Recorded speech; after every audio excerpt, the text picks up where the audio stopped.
오늘도 우리에게 가장 복된 은혜 예비하신 우리 하나님의 능력과 은혜가 오늘 함께 예배하시는 여러분의 삶에, 그리고 방송을 통해서 함께 예배하시는 우리 여러분의 삶의 자리에 충만하시기를 우리 주님의 이름으로 축원합니다.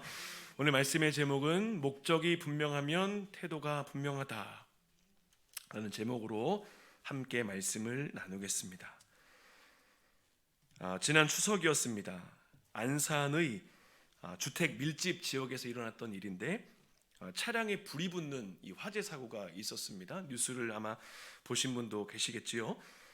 명절을 맞아서 처갓집에 방문한 이성식 씨가 가족들과 함께 시간을 보내고 있는데 갑자기 유독가스 냄새가 집으로 싹 들어오더랍니다. 그래서 무슨 일인가 해서 1층으로 내려가 봤더니 눈앞에 연기가 자욱한 거예요. 화재를 이제 발견하게 된 겁니다. 근데 이걸 놔두다 보면 이제 집과 집 사이에서 차에 불이 붙은 거예요. 그러니까 이제 화재가 더 커지면 더 큰 일로 이제 번질 것 같으니까 이분이 자신의 차에 가지고 있던 소화기 2대를 가지고 와서 일단 불을 끄기 시작을 해요. 그러면서 이제 그 아내분 영상을 이제 찍었는데 너무 위태로우니까 빨리 피하라고, 목숨이 더 중요하니까 빨리 피하라고 이야기를 하는데도 이분이 계속해서 화재를 진압을 하는 거예요. 복장도 그냥 평상복으로. 그렇게 10분 동안 주변의 사람들이 소화기를 계속 갖다 주면서 소화기 12개를 가지고 이제 화재를 진압을 했습니다. 굉장히 위험한 상황이죠. 그런데 이렇게 화재를 진압한 사람이 누군가 봤더니 이 이성식 씨가 23년 차 되는 소방관이었습니다. 화재 진압 이후에 한 언론사와 인터뷰를 하는데 이런 말을 합니다. 우리 소방관은 두려움보다는 일단 사명감으로 먼저 실행을 합니다. 몸이 먼저 움직입니다. 그리고 습관이 되어 있다 보니까 어떤 위험을 감지하면 그냥 몸이 반응합니다. 이런 인터뷰를 했습니다. 그러니까 그의 목적이 분명하니까 태도도 같이 따라가게 되더라는 거죠. 제가 이제 이 이성식 씨의 인터뷰를 보면서 우리 신앙에 관련된 키워드 2가지를 하나 발견했습니다. 그게 하나가 사명감이라는 거죠. 그분이 그 화재 현장에서 뛰어들 수 있었던 것은 내가 국민의 안전을 지키는 소방관으로서 마땅히 그 일을 감당해야 된다고 하는 그 마음, 사명감. 그런데 우리 성도들에게도 이런 사명감이 있지 않습니까?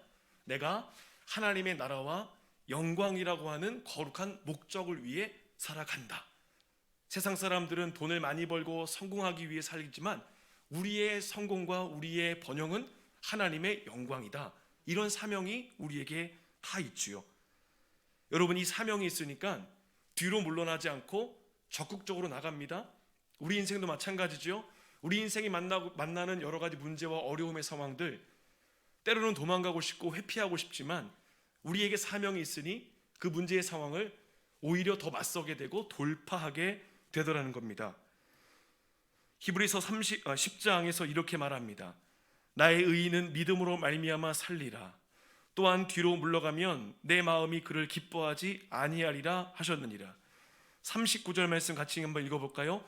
우리는 뒤로 물러가 멸망할 자가 아니요 오직 영혼을 구원함에 이르는 믿음을 가진 자니라.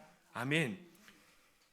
믿음의 사명을 가지고 있는 사람들은 문제와 어려움 만날 때 회피하고 도망가고 물러나는 게 아니라 오히려 하나님을 향한 능력을 의지하여서 앞으로 전진한다.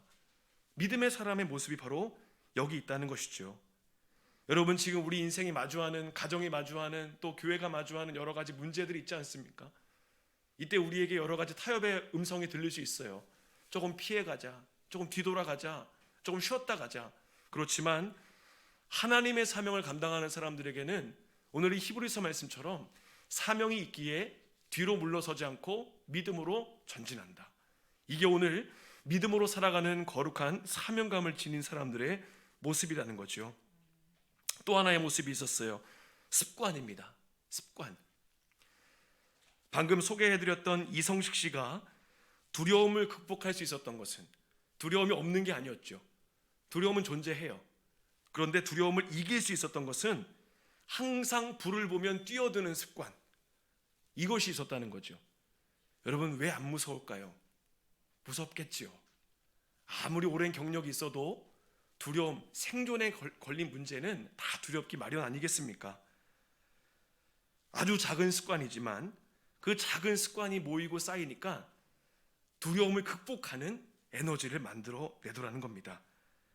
여러분, 사명감과 습관, 이것은 성도가 이 땅을 살아가면서 반드시 확인해야 할 내용들인 것 같아요. 여러분, 성도에게 허락된 사명이 무엇인가? 오늘 말씀드렸죠. 복음으로 살아가는 것, 하나님의 나라를 위해 살아가는 것, 이것입니다. 자, 오늘 함께 보신 본문은 바울 사도가 영적인 아들이라고 하는 디모데에게 말씀의 편지를 보내는 내용인데, 이런 내용들을 전하는 거예요. 사명감이 있어야 된다, 거룩한 습관을 가지고 살아가야 된다, 이런 내용을 전하고 있습니다. 자, 핵심은 뭐냐? 하나님의 나라와 영광을 위해서 분명한 목적이 있어야 된다. 그 목적을 지니려면 사명감과 거룩한 습관이 오늘 말씀 가운데 필요한 거죠. 자, 오늘 우리 교회가 이곳에 세워진 지 만 3년 됐습니다. 2019년 11월 3일에 교회가 시작이 되어서 이제 만 3년, 그러니까 3살이에요. 3살. 그렇지만 하나님의 교회가 든든히 세워져가는 모습을 우리가 함께 경험하고 있습니다. 이제 세 번째 이 해를 맞이하는 우리 빛의 숲 교회가 정말 하나님의 은혜 가운데 더 부흥하고 성장하기 위해서 어떤 삶의 모습이 필요할 것인가, 또 우리 인생은 또 어떤 모습이 필요할 것인가, 오늘 말씀을 통해 우리 몇 가지로 은혜를 나누겠습니다. 첫 번째로는 예수님의 능력을 의지하라는 것입니다. 예수님의 능력을 의지하라.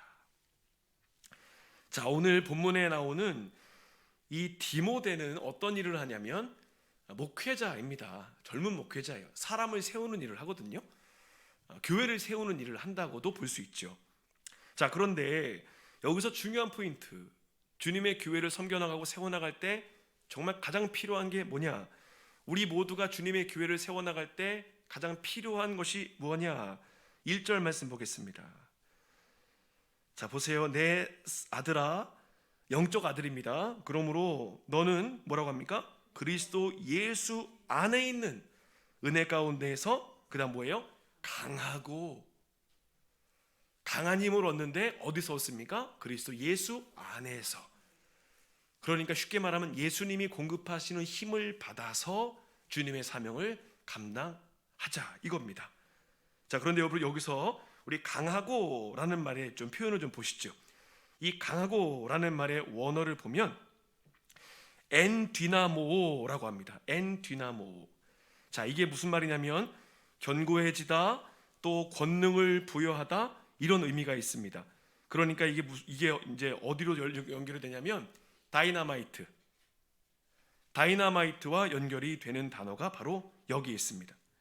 자, 그 당시 디모데에게는 복음에 대한 열정도 있었고 젊음도 있었습니다. 그렇지만 바울 사도가 전하는 게 뭐냐면 아무리 경험이 있고 또 지혜가 있고 지식이 있고 물질이 있고 사람이 있다 할지라도 그런 것을 통해서 힘을 받아서 교회를 세워가는 게 아니라 뭡니까? 예수 안에서 주님이 주시는 능력으로. 여러분, 이것이 바로 교회가 온전하게 세워지고 영적으로 부흥하는 비결이 되는 줄로 믿습니다. 사람이 아무리 많이 모여있다 할지라도, 물질이 아무리 많은 공동체라 할지라도, 세상에 권세가 있는 공동체 할지라도 그것으로 이르려면 세상과 교회가 구분됨이 없잖아요. 그렇지만 오늘 본문에서 이야기합니다. 하나님을 사랑하는 자들은, 교회를 세워가는 사람들은 예수 그리스도 안에서 주님이 공급하시는 능력, 디나미스, 폭발적인 능력, 그것을 통해서만 교회가 온전히 세워질 수 있다 이야기합니다. 오늘 바울 사도가 이렇게 하늘의 능력을 강조할 수 있었던 이유가 뭐냐면 본인도 그것을 경험했거든요. 자, 그 경험의 능력이 뭔가 볼까요? 자, 빌립보서 4장 13절 말씀을 같이 읽어보겠습니다. 내게 능력 주시는 자 안에서 내가 모든 것을 할 수 있느니라. 아멘. 아멘. 여러분, 여기 나오는 이 능력도 오늘 디모데후서 2장 1절에 나오는 강하고 이 같은 어원입니다. 그러니까 내게 능력 주시는 그분 안에서 그분의 능력으로 내가 모든 것을 다 할 수 있다. 내 능력이 아니다. 주님의 능력이다. 여러분 기억하시죠? 바울 사도가 예수님 만나기 전에 어땠어요? 내 힘, 내 능력, 내 경험, 내 지식으로 살던 사람인데 주님 딱 만나고 난 이후에 그가 이런 고백하는 거예요. 내가 가지고 있던 모든 지식과 세상의 것을 배설물로 여기고 나는 주님의 능력으로만 살아갑니다. 여러분 이와 같은 고백이 있을 때 주님의 교회가 넉넉하고 든든하게 세워지게 되는 줄로 믿습니다. 이 사실을 깨달은 바울 사도가 디모데에게 전하는 거예요. 주님의 교회는 사람의 힘이 아니라 하나님의 능력으로 세워지는 것이다. 여러분 한번 생각해 보실까요? 우리는 무엇을 동력으로 삼아 살고 있습니까? 나를 살게 하는 힘, 그것이 무엇인가? 우리가 주님의 교회를 세워갈 때 정말 필요한 영적 에너지 공급원이 어디냐? 그건 바로 기도이죠. 기도. 나의 생각, 내 의견, 판단 이런 거 내리기 전에 먼저 기도하는 거예요. 우리가 지금 비전으로 삼고 있는 여러 가지 내용들 그 이전에 기도하고 주님께 묻고 나가는 거죠. 여러분 기도의 자리에서 왜 확신을 얻는 게 중요하냐? 내 감정과 느낌을 기도하지 않으면 내 감정과 느낌을 하나님의 뜻이구나 이렇게 착각할 수 있거든요. 그러니까 상황이 우리를 그렇게 만들 수 있어요. 그렇지만 상황이 아무리 좋아도 우리가 먼저 기도하는 것, 이것이 필요한 것이죠. 기도 없는 의견, 기도하지 않는 판단과 결정, 기도 없는 모든 것들이 더 큰 문제를 우리로 하여금 만나게 할 수 있다는 겁니다. 여러분, 우리는 과연 어떤 힘으로 살고 있습니까? 무엇이 우리의 사명 감당하게 하는 에너지인가요? 우리 교회가 예수님의 능력 안에서, 예수님 안에서 공급하시는 능력, 기도의 자리에서 능력을 받고 말씀을 통해 능력을 받고 모든 상황을 행하기 전에 먼저 기도하고 주님으로부터 음성을 듣고 확신을 얻고 행하는 그 믿음의 태도가 있을 때, 여러분 이것은 하나의 원칙과 기준과 습관이 될 때 이 모습을 통해서 주님의 교회가 든든히 세워지게 되는 줄을 믿습니다. 이번 한 주간도 또 우리 교회가 우리의 힘이 아니라, 여러분 우리 힘으로 해보자 하면 항상 한계를 만나죠. 그렇지만 주님 안에서, 그리스도 안에서 능력을 공급받아 힘찬 에너지를 갖고 나갈 때 하나님의 나라가 이루어지게 되는 줄로 믿습니다. 이번 한 주간도 나의 힘이 아니라 하나님이 공급하시는 그리스도 안에서 부어주시는 강하고 담대한 능력으로 믿음으로 승리하시기를 우리 주님의 이름으로 간절히 축원합니다. 두 번째로는 거룩한 목적을 소유하라는 겁니다. 거룩한 목적을 소유하라. 자, 오늘 3절부터 말씀을 보겠습니다. 너는 그리스도 예수의 좋은 병사로 나와 함께 고난을 받으라. 자, 이제 몇 명의 사람들이 나옵니다. 병사로 복무하는 자는 자기 생활에 얽매이는 자가 하나도 없나니 이는 병사로 모집한 자를 기쁘게 하려 함이라. 그 다음에 5절입니다. 경기하는 사람, 운동선수가 나오죠. 경기하는 자가 법대로 경기하지 아니하면 승리자의 관을 얻지 못할 것이며, 마지막에 나오는 사람이 누굽니까? 농부죠. 수고하는 농부가 곡식을 먼저 받는 것이 마땅하니라. 자, 세 사람이 나옵니다. 병사와 운동선수와 농부. 자, 이 사람들의 특징을 좀 잠깐 살펴볼까요? 자, 병사는 어떻다고 이야기합니까? 자기 생활에 얽매이지 않는다. 내 마음대로 내 뜻대로 행하지 않는다. 이것입니다. 그리고 병사로 모집한 사람을 기쁘게 한다는 거예요. 그러니까 내가 하고 싶어도 나를 고용한 사람이 싫어한다면 하지 않고, 내가 하기 싫어도 나를 고용한 사람이 원한다면 해내는 것, 이게 병사로 복무하는 자의 모습이지요. 그러니까 주권입니다. 주권을 인정하라. 하나님의 주권을. 교회는 누구의 주권에 세워지는 건가요? 하나님의 주권. 교회의 주인은 누구십니까? 하나님. 어떤 절에 다니는 분이 예수를 믿게 되었는데, 이제 용어가 좀 이제 잘 모르니까 교회 와서 담임 목사님을 좀 만나고 싶었어요. 근데 도대체 이 용어가 생각이 안 나가지고 그분이 하는 말, 여기 주지 목사님이 어디 계십니까? 이제 주지도 이제 사실 보면 이렇게 주관하는 어떤 사람인 거잖아요. 그러니까 이제 개념이 세상과 다른 거예요. 여러분, 교회의 주인은 하나님이시죠. 목회자는 하나님의 일을 대신해서 할 뿐인 것이지 교회는 하나님의 것입니다. 그러니까 병사로 복무하는 자의 이 마음가짐이 목회자뿐만 아니라 모든 성도에게 있는 거예요. 우리의 목적은 하나님이 기뻐하시는 일을 위해서 감당하는 거예요. 자, 또 하나의 포인트가 나와요. 오늘 말씀 보시면 이 병사로 복무하는 자가 혼자 복무하는 게 아니에요. 함께한다. 동역자가 있다는 거죠. 자, 말씀 보세요. 3절에서 너는 그리스도의 좋은 병사로 뭐라고 합니까? 나와 함께 고난받아라. 그러니까 바울 사도야, 디모데요, 너 혼자 고생해, 이게 아니라 나도 너와 함께하고 있어. 동역자가 있다는 거예요. 여러분, 신앙생활에서 동역자가 있다는 것처럼 얼마나 이게 큰 은혜인지 모릅니다. 함께 할 수 있는 사람, 힘을 모을 수 있는 사람, 함께 기도할 수 있는 사람이 있다는 건 하나님의 큰 복이라는 거죠. 여러분, 동역자를 쉽게 말하면 뭡니까? 같은 편이에요. 그렇죠? 같은 편. 지지해주고 힘이 되어주고 그냥 무조건 내 편이 되어주는, 그러니까 바울 사도와 디모데는 그런 원팀이었다는 거죠. 여러분, 한 가족에게 필요한 게 뭐냐? 원팀에게 필요한 게 뭐냐? 마음을 같이 하는 거. 자, 빌립보서에서 이렇게 말합니다. 빌립보서 2장 1절입니다. 그러므로 그리스도 안에 무슨 권면이나 사랑에 무슨 위로나 성령의 무슨 교제나 긍휼이나 자비가 있거든 마음을 같이 하여 마음을 같이 하래요. 그리고 사랑하는데 같은 사랑을 가지고 뜻을 합하며 한 마음을 품어. 여러분, 참 은혜가 되는 말씀 아닙니까? 다 하나가 되라는 겁니다. 그리스도의 사랑으로 또 비전으로 다 하나가 되라. 그러면서 말합니다. 아무 일에든지 다툼이나 허용으로 하지 말고 오직 겸손한 마음으로 각각 자기보다 남을 낮게 여기라. 여러분, 이 말의 의미는 뭐냐면 아무리 하나 되고 사랑한다고 이야기하지만 교회 안에 다툼의 여지가 있다는 거예요. 그럼 그것을 넘어서려면 뭐냐? 내 마음이 겸손한 가운데 계속 있으면 그 다툼의 소지를 많이 희석시킬 수가 있다는 겁니다. 제가 이 빌립보서 2장 1절부터 3절 말씀 보면서 그런 생각을 했어요. 모두가 같은 방향만 서 있는 게 아니라 목표점도 똑같은 거예요. 목적도 똑같은 거예요. 이게 교회를 세워가는 모습에 디모데에게 주는 말씀 가운데 하나라는 거죠.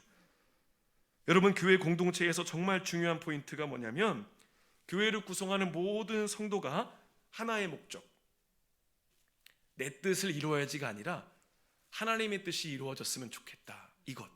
이게 중요한 겁니다. 제가 이제 부목사로 목회하다 보니까 성도들 많이 만날 때는 보면 정말 많이 만날 때는 1년에 막 몇백 명씩 만납니다. 그런데 새로 등록하신 분들 가운데 내가 예수 믿고 구원받아서 이렇게 은혜 가운데 살아야지라고 하는 분도 계시는데 교회를 이용하는 분들도 있어요. 제가 이 교회에 등록하면 이제 이 사업을 하는데 이 사업을 통해서, 그러니까 표현은 안 하지만 그게 보이는 거예요. 목적이 다르면 분명히 문제가 생깁니다. 우리 교회도 마찬가지인 것 같아요. 모든 교회가. 제가 늘 기도할 때마다 참 이 의문이 드는 게 왜 교회에서 싸울까? 왜 교회에서 사람들이 왜 싸울까? 어떤 목사님은 그런 얘기도 들었어요. 부임해서 첫 설교하고 내려왔는데 장로님들끼리 당회 자리에서 멱살을 잡으면서 싸우는 모습을 목격했다는 거예요. 목사님이 첫 부임하신 날에. 너무 충격을 받았어요. 여러분, 교회에서 왜 싸울까요? 안 궁금하세요? 저는 그게 너무 궁금해요. 왜 교회에서 왜 싸울까? 같은 곳을 바라보는데 왜 싸울까요? 목적이 분명히 서 있지 않으니까 그 다른 모습이 그 안에 들어가니까 싸울 수밖에 없는 거겠죠. 여러분, 우리가 서로 공동체로 같이 이 사역하면서 중요한 것, 우리 이 부분을 좀 잡았으면 좋겠어요. 같은 마음으로, 한 마음으로, 하나님의 사랑 안에서 거룩한 목적을 향해 달려가 나가는 것. 여러분, 이런 모습 속에 서로 기도해주고 서로 지지해주는 이 모습 속에 하나님의 역사가 나타나게 되는 줄로 믿습니다. 또 하나의 사람이 나와요. 운동선수입니다. 운동선수 뭐라고 말합니까? 법대로 경기하라. 정해진 대로 경기하라. 내 마음대로 하지 말라는 겁니다. 아무리 이기는 훌륭한 사람이라 할지라도 정해진 룰을 지키지 않으면 면류관을 얻을 수 없다 이야기하죠. 여러분 무슨 말인가요? 믿음의 방식이 아니라 세상적인 방법이 들어오면 교회는 실패하게 된다. 이것을 지금 말하고 있는 거죠. 자, 또 한 사람이 나오죠. 농부입니다. 농부 뭐라고 합니까? 수고한 농부가 곡식을 먼저 받는다. 인정해 주라는 거죠. 서로 지지해 주고 격려해 주고 인정해 주고 수고하고 애썼기 때문에 보상받는 것, 여러분 이거 당연한 일이죠. 여러분 그만큼 어려운 시기를 지나는 사람이 농부라는 거예요. 우리 저기 고영길 성도님께서 이제 이렇게 시간이 나실 때마다 밭을 가꾸셔요. 아마 여기 쌀을 사시는 분도 계시죠. 그래서 아까 제가 이제 여쭤봤어요. 밭일 하시는 게 좀 힘드시지 않냐 그랬더니 보람이 있다 이 말씀을 하시는 거예요. 그렇죠. 수고하고 애쓰고 땀 흘리는 이유는 뭡니까? 나중에 보람이 있으니까. 여러분 씨 뿌릴 때 농부가 어떤 마음을 가질까요? 풍성한 열매를 기대하면서 가겠죠. 이게 모든 분야가 마찬가지 아닙니까? 시작할 때 그런 겁니다. 여러분 시편 말씀 보니까 농부의 삶이 얼마나 힘든지 이렇게 말합니다. 눈물을 흘리며 씨를 뿌리는 자. 그냥 씨를 뿌리는 게 아니라 눈물을 흘리며 씨를 뿌린대요. 그런데 결국에는 기쁨으로 그 단을 거둡니다. 6절도 말해요. 울며 씨를 뿌리러 나가는 자는 반드시 기쁨으로 그 곡식단을 가지고 돌아오게 될 것이다. 씨 뿌리는 과정은 힘들고 어렵고 눈물겨울 수 있어요. 그렇지만 그 농사의 과정이 다 지난 후에 풍성한 열매를 기대하면 그 시간도 믿음으로 견뎌내게 된다 이거죠. 인도에서 이제 코끼리 쇼가 있었습니다. 쇼를 하던 중에 진행자가 이런 말을 해요. 여러분 여기 계신 분 중에 코끼리에게 눈물을 흘리게 하는 분에게 100만 원을 드리겠습니다. 많은 사람들이 도전을 해요. 실패했습니다. 그런데 한국에서 오신 이 관광객 한 분이 코끼리 옆에 딱 앉아서 귀에다 대고 뭐라 이야기를 하는데 코끼리가 닭똥 같은 눈물을 막 흘리는 겁니다. 어떻게 가능한가? 뭐 하시는 분이세요? 그랬더니 제가 개척교회 목사입니다. 그래서 제가 개척교회 할 때 얘기를 들려줬더니 코끼리가 눈물을 흘리네요. 그런데 잠깐만 기다려보세요. 그러더니 이제 이 목사님이 다시 한번 코끼리 귀에다가 뭐라 이야기를 합니다. 근데 이 코끼리가 눈물을 뚝 그치고 도망가는 거예요. 뭐라고 그랬을까요? 뭐라고 그랬습니까? 같이 개척교회 할래? 이랬더니 도망가더라는 거예요. 이제 뭐 어떤 분이 이제 만들어내신 이야기이겠죠. 그만큼 참 오픈 이야기입니다. 쉽지 않은 이야기죠. 여러분 지금 우리가 이제 이 교회를 같이 세워나가는 그 과정 속에 다 계시잖아요. 이게 쉽지 않은 일이에요. 여러분의 어려움도 제가 다 잘 알고 있습니다. 여러분이 생각하시는 마음의 부담감, 뭐 여러 비전도 있지만 또 현실적인 또 이제 어려움들, 얼마나 쉽지 않은 일을 감당하고 있는지 모릅니다. 여러분 개척교회 하면 떠오르는 사람이 바울사도인 것 같아요. 바울사도 수많은 개척을 했거든요. 교회를 세우는 일이 얼마나 힘들었을까요? 수많은 거절, 배신, 음모, 너무나 많은 상처, 사사건건 자신을 방해하는 사람들, 마음고생 정말 많이 했겠죠. 얼마나 많은 눈물을 흘리고 낙심과 절망의 터널을 지났을까요? 그런데 바울사도가 그런 모진 시간을 견딜 수 있었던 건 뭐냐? 반드시 복음의 열매가 맺어질 것이다 이거죠. 여러분 지금 우리 교회가 이제 3년째 지나고 4년, 5년을 계속해서 나아갈 텐데 제가 분명히 확신하고 기대하는 것은 하나님이 시간이 지날수록 더 풍성한 열매들을 우리로 하여금 경험하게 하시고 그 경험이 믿음의 성장으로 이루어진다는 겁니다. 여러분 그것을 반드시 누리시는 복된 삶이 되시기를 축복합니다. 자, 바울 사도가 사명자를 농부에 비유한 것 참 탁월한 것 같아요. 하나님이 허락하실 때 풍성한 열매를 기대하면서 기도하면서 하나님의 때를 기다려라. 여러분 방금도 제가 예와 말씀드렸지만 공동체를 세우고 섬기는 일이 얼마나 힘들어요. 어려워요. 아마 이 가운데는 개척교회를 경험해 보신 분들도 계실 거예요. 저도 경상도에서 8년 개척교회 그거 하는데 지난번에 말씀드렸지만 차 앉으면 눈물 나고 뭐 누가 시키지도 않아도 툭 치기만 해도 눈물 날 것 같고 그렇게 마음이 힘들고 어려운 시절이 분명히 저도에게도 있었습니다. 그런데 우리가 같은 마음을 가지고 또 주님의 공동체를 잘 세워가면 분명히 하나님의 일하심을 경험하게 돼요. 그래서 우리가 사실은 모든 성도는 다 달라요. 다 달라요. 삶의 자리도 배경도 환경 다 달라요. 그렇지만 같은 마음을 품고 분명한 원팀이다, 우리 하나다, 간트팀이다, 이거에 대한 분명한 마인드가 있으면 우리가 서로 교제하고 또 상대방에 대해서 알아가다 보면 내가 저분에게 조심해야 될 게 있구나, 내가 이 공동체에서 또 실수하지 않아야 될 게 있구나, 이런 것들을 이제 파악하게 되는 거죠. 그러다 보면 그리스도 안에서 거룩한 목적을 향해 함께 달려나갈 수가 있다는 겁니다. 여러분, 우리 모두에게는 다 내 기준이 있어요. 내가 생각하는 기준, 내가 바라는 기준, 이런 것들이 다 있거든요. 또 목회자를 볼 때도 마찬가지예요. 내가 생각하는 목회자, 내가 또 경험했던 목회자에 대한 기준들이 다 있어요.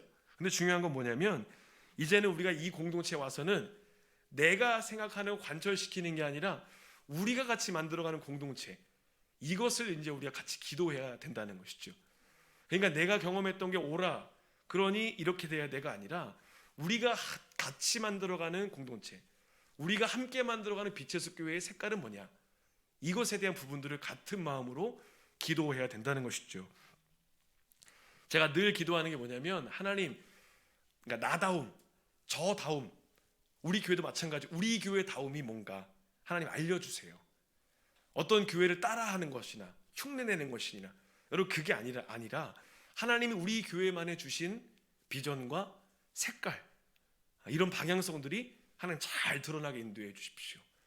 우리 다움을 만들어내는 게 중요한 모습인 거죠. 그게 거룩한 목적, 우리가 함께 만들어 간다는 겁니다. 아직 우리 교회가 아주 작은 나무 같지만 우리 모든 성도님들이 같은 마음, 일단 같은 마음 품고 기도의 물을 주고 헌신과 사랑의 물을 주고 덕스러운 말에 물을 주고 잘못된 죄의 모습들을 다 잘라내면서 가지치게 하면서 그리스도의 사랑으로 계속 하나 되다 보면 반드시 하나님의 역사를 이루게 되는 줄로 믿습니다. 여러분, 이 일이 단숨에 이루어지지 않습니다. 중요한 건 우리가 그 시간들을 같이 기도하며 견뎌낼 때에 오늘 바울 사도가 디모데에게 주었던 이 메시지를 마음에 품고 기도한다면, 인내하면 반드시 하나님께서 그 놀라운 일들을 이루어 가시게 될 줄로 믿습니다. 어느 추운 날 달팽이가 사과나무를 기어오르고 있었습니다. 달팽이 얼마나 느려요. 그 느린 속도로 조금씩 향해 올라가는데 나무 껍질 틈새에서 벌레 한 마리가 튀어나오더니 달팽이가 이렇게 말합니다. 야, 너는 쓸데없이 힘을 낭비하는구나. 저 위에 사과 하나도 없어. 갈 것 없어. 그랬더니 달팽이가 계속 기어오르면서 하는 말이 뭐냐면, 내가 저 꼭대기에 도달할 때쯤이면 사과가 열릴지도 몰라. 얼마나 오랫동안 올라가겠습니까? 근데 중요한 건 멈추지 않고 포기하지 않고 계속 가는 거예요. 작년인가 올해인가 어떤 목사님 통해서 이야기 들었으면 정확한 데이터가 나오진 않았지만 코로나 기간을 지나는 동안에 한국 교회에 약 10,000여 개의 교회가 사라졌다. 공동체가 깨졌다는 거예요. 제 가까운 목사님 중에 한 분도 상황이 여의치 않아 이제 목회를 그만두시고 다른 일들을 하시는 목사님도 계세요. 그런 시간을 지나는 동안에 제가 그 소식을 들으면서 우리 교회를 또 보고 또 생각하는데, 이건 하나님이 하시는 거구나. 그거밖에 없더라고요. 다른 걸 설명할 수가 없어요. 이거는 하나님이 하시는구나. 제가 하는 일 뭔지 아십니까? 그냥 문 열고 닫는 거밖에 안 해요. 교회 문 열고 교회 문 닫는 거, 그냥 지키는 것밖에 안 했어요. 근데 하나님이, 제가 이제 농담으로 그런 말씀 드리잖아요. 목사가 시원찮으니까 하나님이 직접 하시는구나. 제가 그렇게 고백해요. 정말 목사가 시원찮아서 하나님, 그러니까 이 교회를 얼마나 사랑하시는 거예요. 하나님 직접 일하시는구나. 직접. 여러분, 우리가 지나온 시간 동안에 하나님 직접 일하시는 거 경험하시지 않았습니까? 크고 작은 일들로 하나님 일하심. 여러분, 이 마음 가져가면 돼요. 우리가 이 교회 이루지 않았습니까? 아닙니다. 하나님이 하시는 거. 그러니까 여러분도 좀 고백하셨으면 좋겠어요. 제가 시원찮아서 하나님 직접 일하세요. 동의가 되시든 안 되시든 저는 그런 마음 갖고 기도합니다. 병사, 운동선수, 농부 확실한 목적이 있어요. 견딘다는 겁니다. 한 팀이 되어서 격려해주고 지지해주는 것. 여러분, 우리 빛의 숲 공동체가 이제 새로운 또 시간들의 1년을 달려나갈 때에 하나님이 허락해 주는 귀한 사랑 안에서 가족이니까 서로 지지해주고 격려해주고 힘이 되어주고, 맞습니다. 집사님 좋습니다. 권사님 좋습니다. 성도님 좋습니다. 이런 모습 속에서 하나님의 뜻을 더 이루어가고 그리스도의 사랑으로 하나 되고 복음을 향한 거룩한 목적을 이루어가는, 그래서 하나님의 나라를 이루어가는 주의 귀한 백성들의 삶이 되시기를 우리 주님의 이름으로 간절히 축원합니다.